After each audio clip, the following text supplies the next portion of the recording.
中选会公布第一阶段全国大罢免的查对结果，有9案无过户定，就有风声讲拢是民进党立委的罢免案。即阵就有罢免民进党立委的团体，赶紧伫咧年假期间继续伫咧街头宣传连署。也那民进党新北市党部是讲，部分罢免团体送件合格比率无悬的原因，是因为有1000份连署出现连署人其实无在身的情形。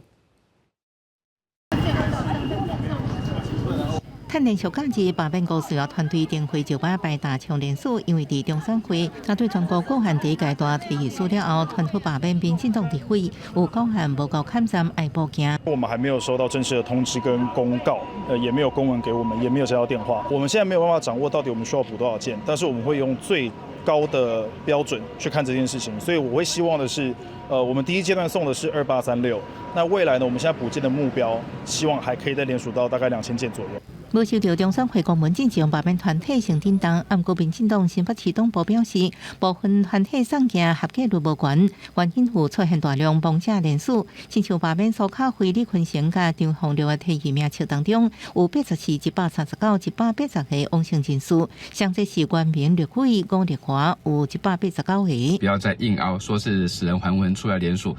对家属来讲等于是2次的伤害。9个立委团体一概无达标，战斗拿发起人赵少康跳出公党会，批评国民党战略性贵族和支持者失望。碰到中选会这么严格的一个审查，我相信对他们来讲也是一项很大的挑战。在补件的过程，我们应该多给这些青年朋友加油，我们多给大家来鼓励啊！毕竟他们有这样的热情，我们都是应该予以肯定。前总统陈水扁最近接受网络节目访问表示，罢免按注意刷落去的政治后座力、后遗症，佮讲冤冤相报何时了？暗过中选会会正式公布罢免第一阶段过关名单，大罢免进入第二阶段深水区，朝野气氛恐起来继续对立。记者综合报道。